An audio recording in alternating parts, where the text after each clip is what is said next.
Can you hear me? So what's the point of this video? The point of this video is to change people's lives that are stuck. It's one of the most important videos we're ever going to make, and it's going to help someone, and that's who this person's for. If you know what it feels like to be chronically in pain all of the time, every second of your life, it's just not a nice place to be. So people need to be given encouragement, because it's just very lonely because you're in pain. You're not thinking logically. I have 200 discs in my spine. I have an L4, L5 disc protrusion and an L5, S1 disc extrusion. And that left me in chronic pain for a full year. Like, if you understand the pain, it's not a 10 out of 10 pain. It's a 500 out of 10 pain. It's not normal. It hurts your brain pain. It's crazy. I nearly lost every bit of confidence that I had in my entire body, in myself as a person. It was an awful experience. I was a coach at the time, and I was strength training people and teaching people how to lift weights, and supposed to be like this big character that's going to help you how to move better, and I couldn't move at all. So I was for giving up my career. Like, I was 29 and I thought my life was over. That was it. I was going to have to give up completely and be on pain medication for the rest of my life. What amount of money would it take for me to go through that again? A lot. I don't, like, I now understand the value of everything I learned from it, but to actually experience and live that again, be a lot of money. A lot of money you'd have to give me, and I don't think I'd want to do it anyway. I could give me the money and I'd change my mind. Now, through what I went through, we now help thousands of people all over the world to overcome their pain, and I fully believe that everybody has the power to fix themselves. Whenever everything hurts you, like, you want someone to take it away, and you don't know who can help you, so you're just looking for any answer, like any physio, chiropractor, anybody can take this pain away from me. What can I pay you to take this away for me? But you're the only person that's with you 24/7. We want you to know from leaving this video that if you are in a lot of pain or really struggling with something, you are stuck in a negative mindset. So you need to have things that you can track and not get so obsessed with all of the things that you can't do. How you can actually start to work to fix yourself, and also why you actually do the things that you're doing, so you know there's a point to them, you know there's a reason and an end of getting out of your pain. Chronic back pain hinders your life in so many ways that you might even just accept and be like, oh, this is just part of my life now. You don't realize until you feel better again that that's not normal, and you really don't understand how much you were tolerating at the time. Like, just the way you walk, the way you move, the way you bend over to pick something up, the responses you'll give. Like, if someone wants to phone you to say, hey, do you want to go do this thing? And you're like, oh, what are the chairs like? What's it gonna, how long am I gonna be there? Am I gonna have to stand? It's just a horrible thought process to go to for anything. Like, you want to enjoy your life. You don't want your body doing this to you. You will get locked inside your own head, and all day long you're saying, my back's sore, my back's sore, my back's sore, my back's sore. Other people are living their lives, and in this weirdest way, this is something that I got. Like, I started to resent people that were just walking, like doing normal daily tasks, and it's a horrible sensation. Like, you don't want to feel like that. You don't want to be a person that's like that, and it's just awful. There's no other way to describe it. You are stuck inside your body. You feel like a prisoner in your own body. It's terrible. My voice is going shaky because I'm remembering how bad it was. That's why it's going shaky. The three biggest mistakes that I made is, number one, wanting something that's lower back specific. Like, I need this to help my lower back. It must be an exercise that's called the lower back exercise. Number two is wanting exercises that feel safe. Like, this is going to be okay for me to do. I'm not going to cause more damage. And number three is just freaking out about the pain. And because you don't understand it, you then stop. Like, you could have been making a bit of progress, but then as soon as you get a bit of flare up, you just stop altogether again.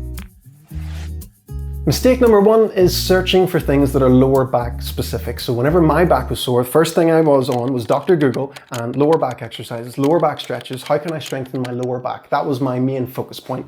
But if you've ever noticed, a lot of the symptoms that you get with back pain also go down into the hips, they go down through the glutes, they go down the legs. That's actually the place that we want to focus on. The thing that your spine is sitting on, your hips, that is where we want to place our focus. The lumbar spine especially sometimes can be like too mobile, and you starting to move it more and stretch it more can actually aggravate your symptoms more. And if your body is already feeling weak, Stretching and loosening things further without adding strength is going to make it feel even more nervous. Your lumbar spine craves stability, and if you do not move efficiently through the hips, your lower back has to compensate all of the time and work so much harder. My hip flexibility was awful. It was so limited, and not only that, it was different from side to side. I had one bad hip and one worse hip. Dishwasher point, okay. Yes. The mighty dishwasher point. Improving your hip flexibility is the key to protecting your lower back. Making your hips stronger is going to stop your body freaking out whenever you just take a step to the side or whenever you're emptying the dishwasher. You don't have to be able to do the splits, but you do want to have good extension, flexion, internal and external hip rotation, and you also want to have a good relationship with getting up and down off the floor. These are the normal movements of how your hips are supposed to work, and that is what's going to take the pressure off your lower back. But moving my hips hurts me, Tom. Surely I shouldn't do that. It is exactly the thing you want to do. If you have recurring lower back pain and it gets worse and better sometimes, you want to use the movements that actually trigger your pain and find a way you can start to work through them. It might sound like a lot, but at the end of this video, I'm going to give you my favorite exercise so that you can get stuck in straight away. Any movement can be adapted to your current level. So if there's something that feels too painful to do now, there will be a way you'll be able to tailor it to suit you so that you can start putting in the work. For example, if you're trying to do an exercise where you're trying to keep your balance and it feels too hard to do, you can hold on to something. Mistake number 2, wanting things that are safe is actually the thing that's going to hinder your progress the most. You need to find exercises that actually challenge your body to get an adaptation. If you always do what you've always been able to do, you're not going to rewire how your body works or thinks, and you're going to get stuck. And if anything, you're going to start to go backwards. So you need to find things that you can challenge yourself with in a safe way that you can control to some extent so that you can start to bring confidence back to your body. 3 examples of foundational movements that you should use to challenge you are... This is supposed to be a serious video! Some examples of foundational movements that you want to focus on are, number 1, balance. Can you balance on each leg individually for 2 minutes at a time? If you can't, then build it up in a way, even if it starts at 5 seconds at a time, or if you have to have a wall beside you to stabilize yourself. This teaches your body how to reactively stabilize, which gives it more confidence. Core strength. Could you do 10 side plank marches on each side? If you can't do that, regress the angle so that you're able to support yourself in a way. If you can't hold yourself up in a side plank, hear that phrase again, you can't hold yourself up. It's a big deal. Number 3 is your leg strength. A test I love is, can you do 100 lunges without stopping? You don't necessarily have to enjoy it, but you should be able to do it. If you can't, then support yourself, hold on, break up the reps in any way you can. You want your legs to be so stupidly strong that it would be unreasonable for you to get any pain.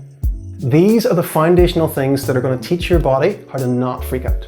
Once you've mastered these basics, and especially if you're getting to a point that you do have more confidence and your pain is away, you want to push things even further. You want to start to add more weight. You want to start to add more complexity so that your body can actually cope with the stresses of real life.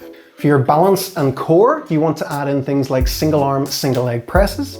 For your leg strength, start to hold dumbbells, barbells, small children, anything you can think of that can start to add extra load through your hips as you lunge. You do not want to be the heaviest thing that you lift. Otherwise, you start to become a problem, and the simplest things in daily life can really knock you off for days or weeks at a time. Be the lightest thing you lift. Remember that your body is this incredible learning machine. It has the ability to rock climb, do yoga, do CrossFit, run up a hill, climb ropes, backflips. You have this ability, parkour, anything. Your body can literally do anything.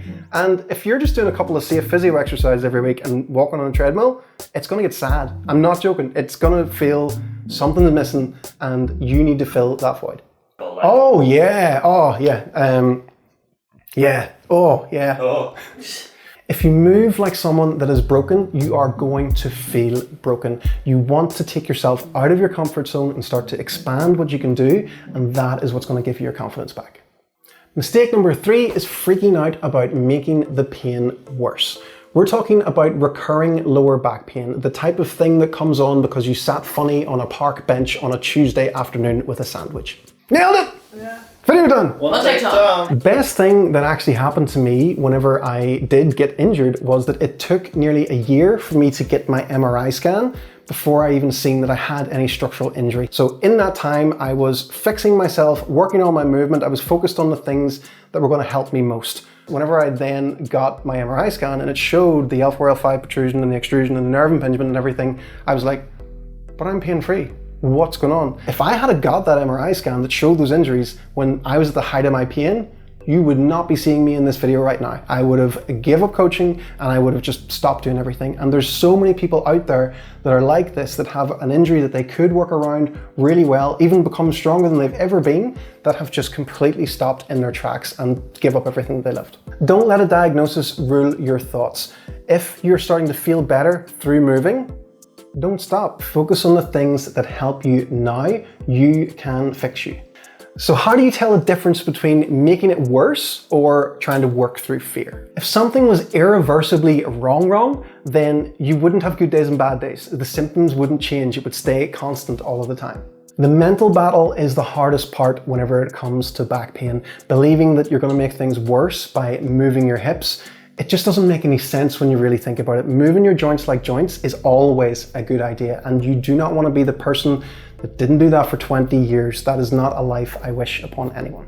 Your mindset can affect your pain levels. Just through you simply worrying or stressing out or thinking about the worst case scenarios, you can make your pain worse. And when you're working through your pain, you actually want to question it. You want to be like, is this a helpful pain, or am I actually anticipating pain? Are my muscles hesitating because I'm thinking the pain is going to be coming?